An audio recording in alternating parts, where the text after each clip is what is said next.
Hello, class. It is time for our journeys lesson today. So, today we have a couple of parts.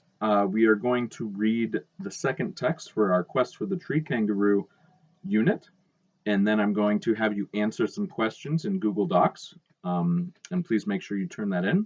And then after that, we're going to work on some grammar. You're going to finish the last 2 pages of grammar in your workbook for the Quest for the Tree Kangaroo unit, pages 69 and 70. Okay? So I'm going to read to you the story, Why Koala Has No Tail, in your hardcover book. So feel free to get that out and follow along with me, okay? And then I highly encourage you to read the story later, either out loud or to yourself, okay? That's good to get a lot of reading practice in. All right. Um, so we're going to start at the top of page 194. We'll read the story. Make sure you go and answer the questions. And after I read the story, I'm going to go over some grammar first. All right. So, why koala has no tail is a myth. All right. A myth is a story that tells what a group of people believes about the world or an aspect of nature. Now, there are different characteristics of myths. One characteristic are there are often creatures in myths that have human qualities about them. And then there's also usually a lesson to be learned, whether it's a lesson to be learned in, like, let's say, behavior, or a lesson to be learned in how a certain aspect of nature came to be. Okay, so let's pay particular attention to what the lesson might be today in this story. All right. So it's page 194, Why Koala Has No Tail by Vivian Fernandez. All right, here we go. One day in long ago time, Tree Kangaroo sat high above the ground, chewing worriedly at her bottom lip. It had been many days since the last rains. The grasses had dried, and the normally lush trees were bare, except for a few scraggly leaves. Friend Roo, someone called from below, do you see water from where you sit? Tree Kangaroo looked down and saw Koala tugging anxiously on his long bushy tail. No water, Tree Kangaroo said, jumping down to stand next to Koala. I've walked and walked and walked, Koala whined, but there's no water anywhere, and I'm so thirsty. There was a drought like this when I was a joey, Tree Kangaroo said. My mother had to travel far, with me in her pouch, and then dig at the ground for hours to find water for us to drink. Koala's face brightened. Excited, he clutched Tree Kangaroo's arm. Do you remember where she found the water? Do you think we can go there? We must. Tree Kangaroo thought it over. She was thirsty and eager to have water, too. It won't be easy, she warned.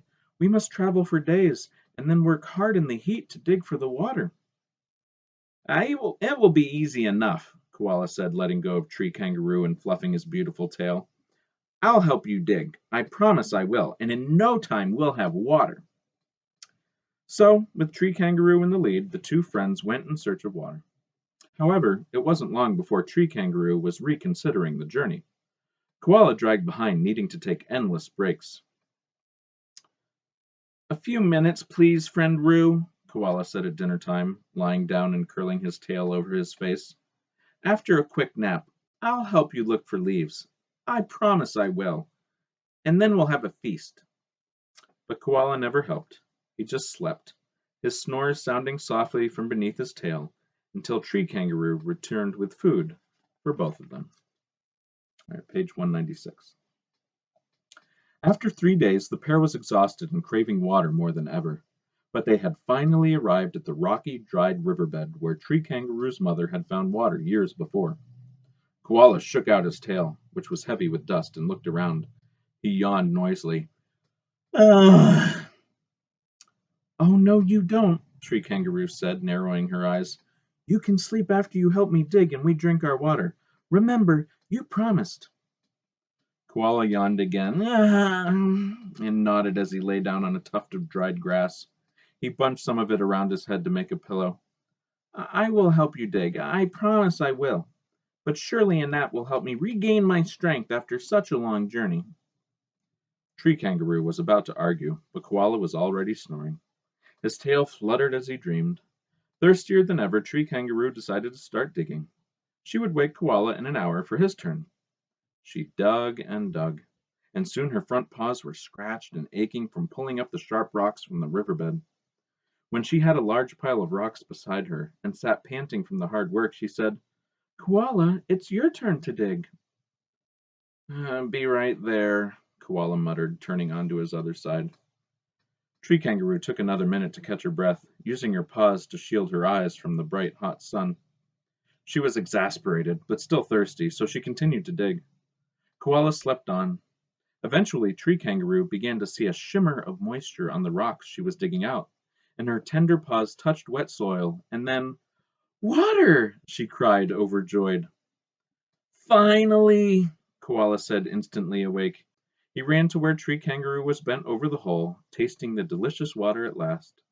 As he pushed Tree Kangaroo out of his way and took a long, greedy drink, his twitchy tail cut across the edge of one exceptionally sharp rock in Tree Kangaroo's pile. "My tail!" he cried when he saw it had been sliced clean off. Not even a small, fluffy nub remained. Forgetting the water, he ran away, wailing, never to return to the area again. Page 198. Koala's laziness and greed had cost him his beautiful bushy tail, and since that day, all koalas have been born tailless as a reminder to work hard and to share. All right. Well, hopefully you got the lesson there. It was pretty laid out pretty clear there right at the end what the lesson was. It taught us the how a koala came to be without a tail. So in Google Docs, there will be some questions for you to answer for that story. Make sure you turn it in when you're done.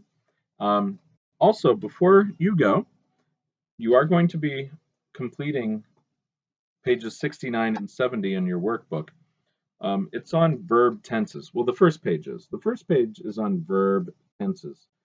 Here are 4 different types of verb tenses: time, sequence, condition, and state. Now, I admit this can get a little confusing, and you have to really think about what is the subject of your sentence and what's going on with the main verb and the helping verb. Okay?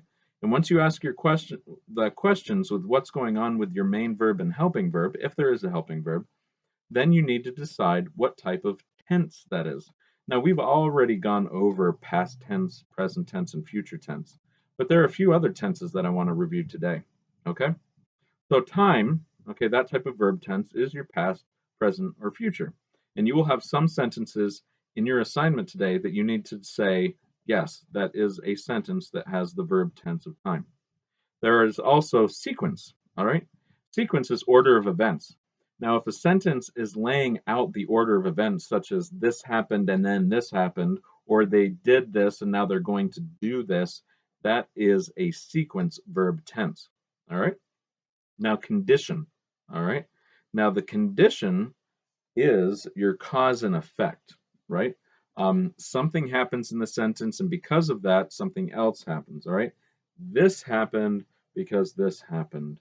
The koala, right? The tree koala was greedy, so he lost his tail.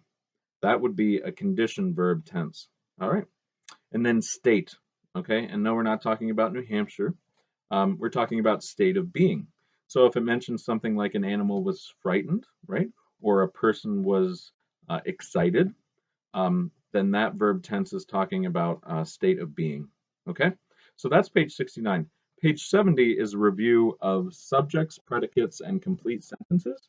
I don't think I have to do much teaching or reminder about that, but remember your subject is what the sentence is about, and then your predicate is what the subject is doing. Okay, and then if you notice that the sentence is not a complete sentence, then that is considered what we call a fragment. All right, so anyway, hope you enjoy your journeys lessons today, and if you have any questions, please let me know. Make sure to turn that work in.